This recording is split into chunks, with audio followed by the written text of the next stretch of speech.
Joined by the Shadow Minister for Armed Forces, Luke Pollard. Hello to you, Mr. Pollard. It's good to see you. Thanks for taking the time. Morning, Kate. When it comes to nuclear deterrent, obviously Comes under the Ministry of Defence budget.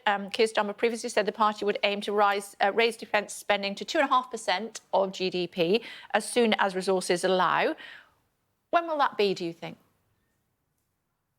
Well, I hope it will be soon, but we need to conduct a defence and security review first of all, because in opposition, we don't get access to the highly classified intelligence briefings or the security assessments that would be necessary for us to be able to sequence how that investment should come, on what capabilities and on what equipment would we need to do that. I'm very concerned about the state of our armed forces, plummeting morale, capability gaps, and growing threats to the security of our nation and our allies. And that's why this defence and security review that we will conduct on day one of a Labour government, if elected, will set out clearly what we need to invest, when we need to invest it, in what sequence, and importantly, give a signal to British industry, because Labour wants to direct defence spending at British companies first, unlike the government that's been sending far too many contracts abroad, so they can mobilise the skills and supply chain they need to produce the equipment, the kit, and the ammunition to keep ourselves and our allies safe.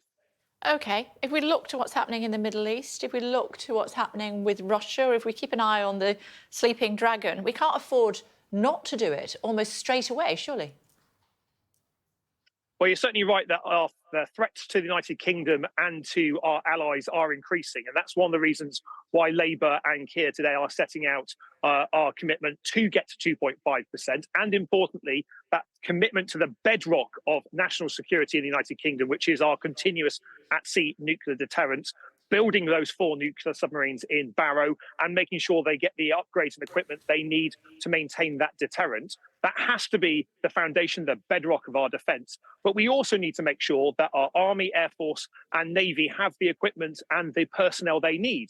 Now, we know that since 2010, we've lost 1 in 5 Royal Navy warships in Tory cuts, 200 RAF aircraft, and the Army has lost 10,000 soldiers in cuts under this government. That's creating capability gaps that I'm very concerned about, because if Russia continues to threaten our allies, we need the capabilities not only to deter it, but to defeat it if necessary. OK. I want to ask you about election campaigning. There's a Conservative candidate for High Peak in Derbyshire, Robert Largan. He's been using Labour's colours over the weekend, saying Labour for Largan, even though he is representing the Conservatives at the polls. What are you going to say to him? Just stop it? I don't think it's a great idea that he's doing this, to be honest. I think people in public, in the general British public in this election, I've had enough with the lowering trust in politics, the scandals, the fictions that especially they've had from this government. Just be authentically yourself. Be honest with the electorate. And that's what I don't think he's doing here.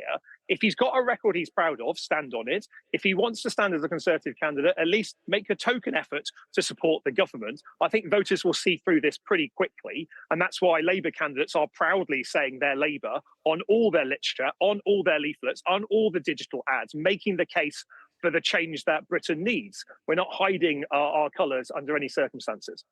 Are you happy about Diane Abbott confirming that she'll run as a Labour candidate? I am, yeah. Diane's a trailblazer in the Labour movement, and I'm looking forward to seeing her as a Labour candidate. Hopefully she'll be confirmed tomorrow, as hopefully I will, because all Labour candidates will be confirmed by Labour's NEC tomorrow. I expect her to stand in the election, and I hope that she wins with a stonking majority as well. Yeah, are you happy, completely content with the way that she's been treated?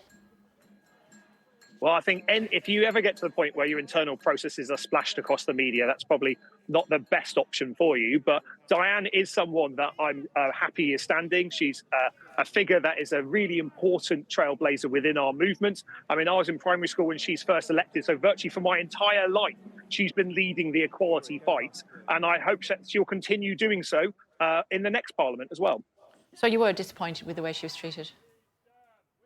Well, I think any internal process, if splashed on the screens and across the front pages, is probably not great. But I'm pleased that she is a Labour candidate. I'm pleased she's standing.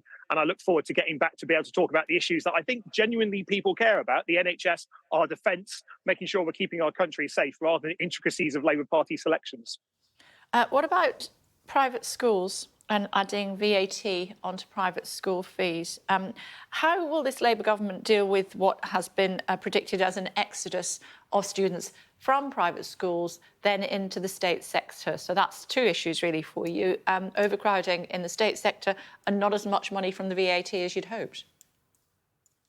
Well, I think closing the VAT loophole on private schools and using that money to invest in mental health support for our young people in every single state school in the country is a good idea. It's long overdue.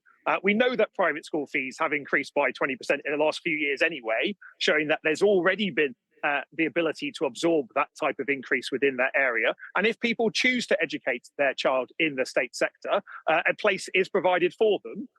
And that can only be a good thing, because I want to see every child having the opportunity to succeed. And we know at the moment that far too many of our young people are really struggling being able to access mental health support. That's damaging their lifetime opportunities. And we also know that if you get support early, if you can get that early intervention when you're a young person, you're much more likely to be able to cope with that mental health challenge for the rest of your life. It will cost the taxpayer less, it'll improve your outcomes, and it means you'll be able to succeed more in your education. Now, I think that is a good thing. We're making the strong case that this closing this VAT loophole is the right thing to do. It will be in our manifesto, and I expect that the public will be overall supportive of that measure, because the vast majority of our kids are educated in the state sector, and they deserve that decent mental health support. Well, let me just highlight, if I may please, Shadow Minister, Downham Prep School in Norfolk. It says that it would not be able to survive a 20% VAT increase, and a number of the children there are special needs children, and they get more help than they would at a state school, that the state school will be able to offer them the time or the support that they need. How would you deal with special cases like that?